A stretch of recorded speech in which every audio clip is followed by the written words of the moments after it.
So Liverpool won, Arsenal won, and unfortunately we come away with a draw. The first 30 minutes we were looking, well, in fact, from the first minute, first 40 seconds, Saka whips a ball in the box. Alisson looked like a nana, flaps at it, and Jesus got a deflected chance over the bar. Off of the resulting corner, we should have scored. We then got the goal. Big up Gabriel Magalhaes. Again, I thought that was an Alisson mistake coming off his line. He didn't need to do that. And then after that, it was a case of we're all over this lot, but we need a second goal. And it was a carbon copy of last season, Kenny. We didn't take our chances in that first half an hour. And then one long ball over the top.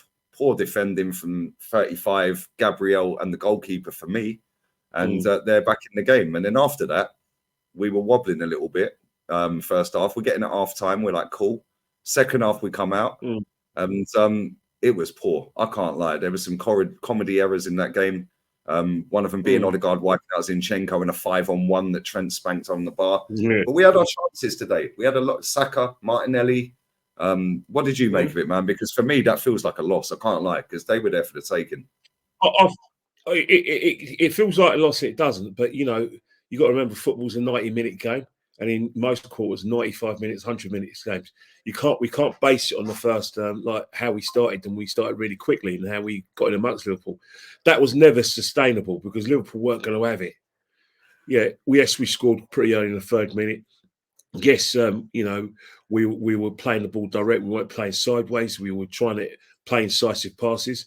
But when that things happened, you know, Endo got in amongst us. So did Curtis Jones, and all of the midfielders started pressing and started robbing us. And that's how they got back in the game.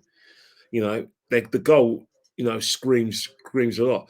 You know, one thing about Zinchenko, he had a chance in the first half when the same diagonal ball came over. Actually, it was a header by Gakpo, where, you know, Zinchenko's not watching Salah's run. Salah hits it into the side netting. That should have been your first and final warning. But alas, Zinchenko don't listen. It's a shame we've got to talk about that goal, but we have to, because Zinchenko causes a lot of debate. He causes a lot in terms of, like, is he utility to the side? You know, it screams that maybe we should get a right left back. You know, if we're not satisfied with, you know, the injury status of, you know, Timber, then get a left back who can do all the things that, you know, that we need from a proper left back. You know, not just inverted, but defending as well. I mean, you know, Andy Robertson, you know, is probably the first part of left back that we need. Someone who can defend, but can invert and can, you know, like I said, be potent down at that left-hand side.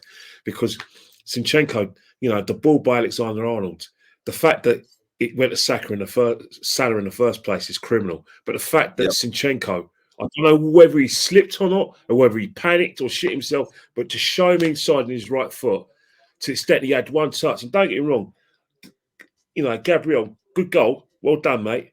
But I'm not letting you off for that, because that's a piss take. He needs to smell that. He can see the whole picture. Exactly. Salah shouldn't have got that second touch to get his feet out. You know, you should have got to get there quicker. The goalkeeper had no chance. Simple as, you know, the fact is, all right, because it's gone high in the net, you expect him to not go down pretty quickly. But the fact is that two goalkeepers wouldn't have saved that. And then after that, it was one of those games when Liverpool started pressing. And I think that second half, I thought we started to control the game. But again, there was two instances that really made me angry. Really made me angry, you know, after Liverpool scored. First and foremost, Jesus has done the hard work. He's got the ball. He's paid the pass. Saka, you know, uses his strength. All right, he gets taken out. He gets taken away from goal. But Martinelli, I'm sorry, mate. Your miss, it's epitomised everything that annoyed me. In fact, Martinelli did about 3 or 4 things that really made me angry. It really made me angry. He's beginning to make me angry now. Because, you know, right now, if Trossard didn't drop the ball when he started, you wouldn't be getting a game. Let's not forget that Trossard wasn't our first choice. It was Mudryk.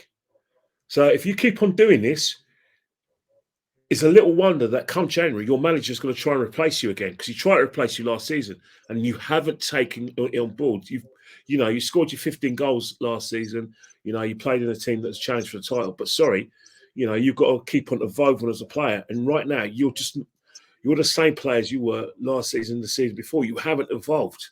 And he's a player. He's a player. You're right. That's the best way to sum it up. He hasn't evolved because last season nobody expected, Arsenal to play the way they did, be up there. Now more teams are taking Arsenal seriously, right? So now they're dropping. You know the thing about it. Yeah, I mentioned the podcast. Mentioned it, Des. I mentioned my brother. When Alexander-Arnold comes into the midfield, that's an opportunity for you to exploit their right hand side. You didn't take the opportunity. That was your opportunity. You blew it. You blew it. Because what's happened is that when Trossard gets into the game, comes on, he has to try and get the game. He's not like you. But even the little Trossard did, at least his corner delivery was a lot better. But, Saka as well. I thought Saka, played Tsimikas pretty well. It was even, and then I thought he did okay against Gomez. But I think what Arsenal are guilty of, from an Arsenal point of view, is that first Jesus gets been behind and puts a cross in. Why wasn't Havertz gambling? Why wasn't Martinelli gambling? Saka does it 5 minutes later. Why weren't they gambling? Havertz, worked his nuts off, but he went back to his bad ways that I don't like. Not gambling when you're in the sort of last third. Yes, you put yourself about and you're playing a bit better. Obviously, you're out for the West Ham game, but you could tell by the demeanour of the players. Don't buy into what Saka said about him being disappointed what he said in the Sky. Klopp and my good friend Arteta were happy with that point. Psychologically, Arsenal couldn't afford to lose a third game before Christmas. Liverpool couldn't afford to fluff their lines on live TV at Anfield. But if you want me to sort of we're going to have a conclusion later, but let's face it, it's a good weekend for Man City. Man City benefited from Aston Villa not being predictable against Sheffield United, and Man City benefited from two front threes who just weren't good enough today. That's the bottom line about it. We could sit here, make all the excuses about, Liverpool should have had a penalty. The referee probably didn't give us the decisions we would like. But the fact is, lack of quality has brought Man City back in the title race. Can't say it. They're just as guilty as us. Odegaard's lucky not played. Yeah. Well, that was a penalty anyway. I don't care what anyone says. Do you know what? I don't think that was a penalty. Do you know why I don't think it was a penalty? Because he went to put his right foot on the floor and he slipped. Yeah, natural reaction when you slip is to put your hand down. Yeah, if that's the other way around, I'd be crying for it. I'd want it. Most handballs like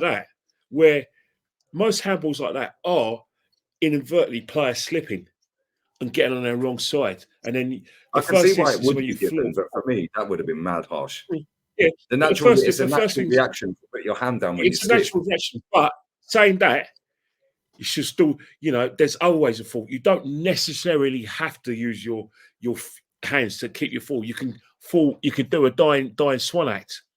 You do a dying swan act. The ball's nowhere near the ball. You don't give the VAR something to look at. The fact is that we got lucky there. But there were times when Odegaard as well. There were times when Liverpool targeted him pretty well. Endo targeted him and Szoboszlai targeted him. Yeah, mate. He was awful. Getting amongst them, he becomes a bit of a weak link. Zinchenko, there was an instance even before Liverpool scored where they just kept him. We're trying to play the ball out the back, and every time Liverpool went bang, bang. Even parts of the second half, Liverpool went bang. Now that's the way Arsenal play. But when you got the pace of Martinelli and Saka, there's another pass on there. There's a diagonal pass which we weren't doing, but Liverpool were doing. There's the you've got someone like Zinchenko is a good long passer. Odegaard's got good technique as well. Martinelli and Saka were passing it. I mean, some of the mythological commentating, like Saka and Martinelli had Liverpool on toast and they're playing well.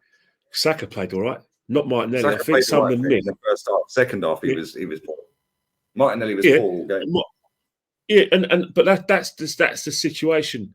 No team is run away with it. But what it does, it lets Man City into it.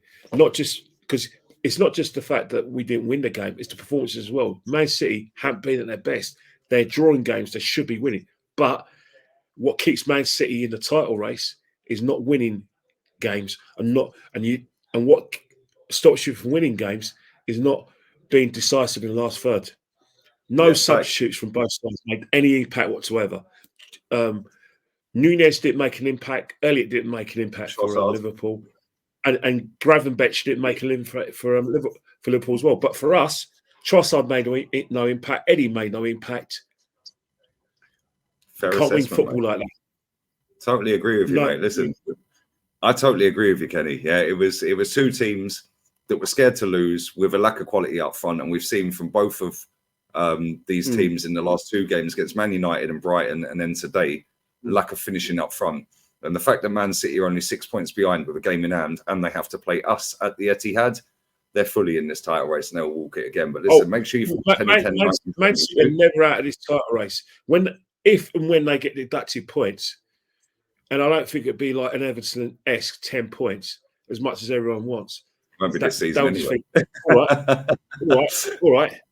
Deduct points of us, we're still going to go and win that league. We normally win it by a comfortable anyway. That's the mentality.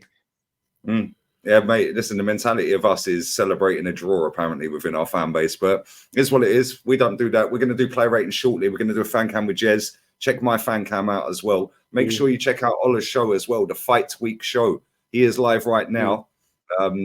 There's going to be 3 more fights. We've got the 3 biggest fights of the night. Dubois just won in the last round, 10 seconds to go, stoppage, and we've got 3 more fights to go. I'm going to get these fan cams done real quick, player ratings. I'm jumping on with Craig on Anfield Agenda real quick before player ratings, and go and check Ola's show out, Fight Week show, and I'll be on there straight after I've wrapped up. There's a big fight at the moment. Big fight now. Lyndon Arthur of Manchester fighting Dimitri Bivol.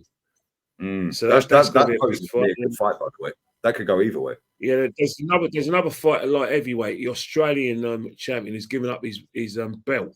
Opatai from Australia.